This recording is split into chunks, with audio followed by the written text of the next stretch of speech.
Hey, what's up, internets? It has been a couple of days since we had a chance to do this stuff. I will be doing a blog entry, a more edited version of a vlog entry this weekend coming up. I'm getting a chance to go and do some more drone work. I did some playing with a Mavic drone over the last week or so, and I've been working with a client to be revealed on their social media video strategy. We're going to be building some stuff. We're going to be videotaping some stuff. We're doing a lot of brand identity video, and I'm getting a chance to really dive into that, which is great. I've been doing that stuff for a long time, and I've been, as you know from talking, been planning on moving in that direction. That's what 2017 was all about, and it looks like that's working. They have more than 170,000 YouTube subscribers at the moment, so getting involved with that audience will be a big boost to my eventual audience. Now, why is the title of this video have the word ghost dogs in it? So a long time ago, one of the domains I registered and one of the companies I was doing at the time was a media production studio, and I'll give you the full name when I launch the website later on this week. But it's sort of lying dormant because I was doing just a lot of programming. So my developer stuff is under a site called samuraideveloper.com. It fits in with the Modern Samurai theme, and that's where I do freelancing.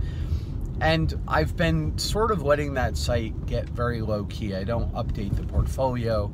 I'm not really looking to take on new freelance software development. I have one large long-term client that I work with. I have a couple of friends that I'm doing a little bit of work for, but for the most part, I've been backing off on the amount of custom software that I write personally.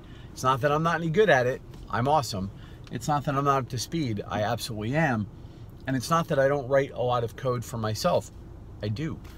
But writing code for clients usually involves writing a lot of code that I find I've already done. I'm not even going to say boring. It's just it's stuff I've done, and rightly so. A lot of clients are not looking for very adventurous code bases, so it's a lot of that stuff. And frankly, I'm very expensive for that. Senior guy, I've been doing this for 30+ years, and paying me to sit for an hour and write actual code it's a very expensive prospect. It's worth it, but it's very expensive. And I'm at the point now where it makes a lot more sense for my clients to hire me to do making the technical decisions. What are we going to use? What technology stack are we going to go? Where are we going to host? How are we going to scale? The architecture for the actual software, what databases, setting up inter-process communication, defining APIs, and then managing the coders, because I can help them troubleshoot their code. I can give them guidance when they need it. I can tell you how the quality is doing. So I'm basically the perfect guy to take your complex project, design it, make sure that it's going to be buildable, help you work with your specs, and then oversee some more junior freelancers doing the actual work.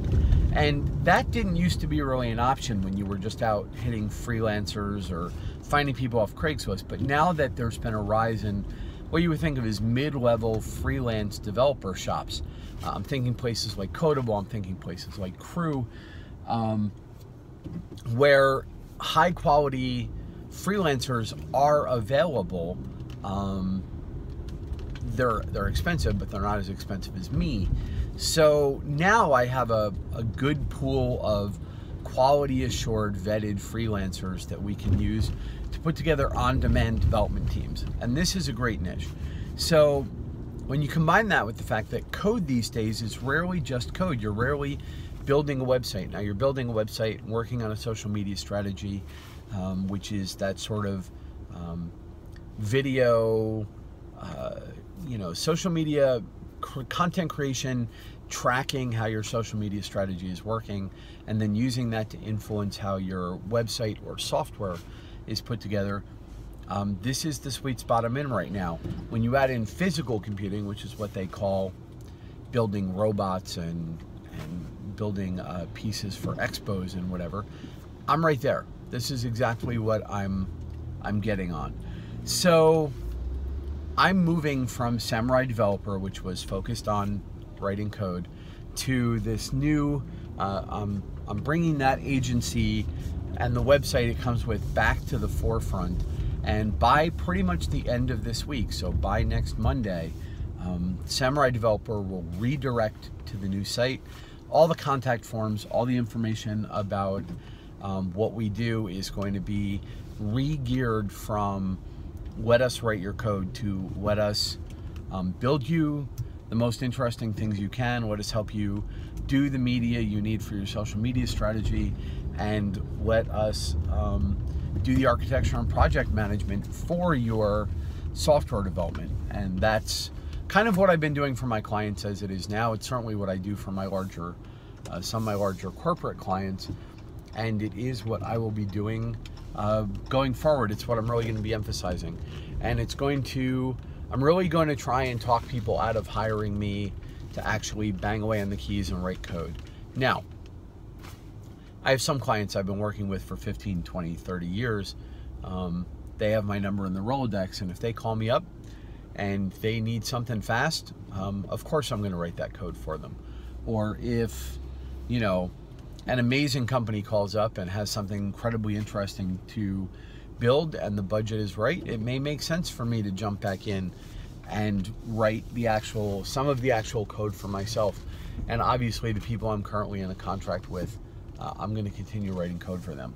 But the last 3 days this week, Monday, Tuesday, and Wednesday, are probably the first time in a long time that I've been able to wake up and look ahead to the next couple of days and at my, you know, my project management planning and what I have to deliver for clients and what I'm working on. And you know what, for the first half of this week, none of what I had to do with my time was sit down in front of Visual Studio and write code.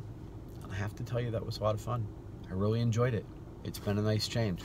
So for those of you I'm currently writing code for, don't worry about it. Nothing's going to change.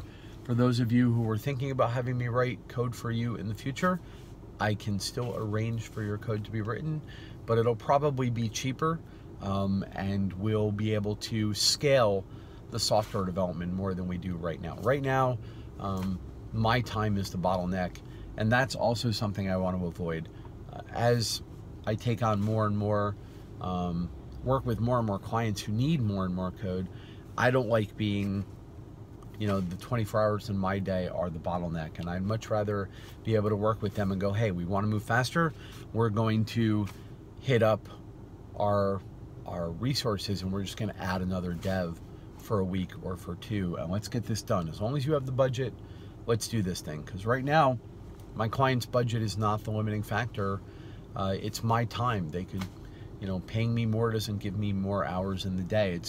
It's time. It's time to grow up and scale out, move on, and reserve my time for the things that only I can do, as we've discussed in previous vlogs. And while I'm a fantastic coder, that's not where my unique value lies. My unique value right now is in architecture, understanding the breadth of the technology that's going on, and making that work for my clients. In any case, that's the big life change that we're going to be seeing this week.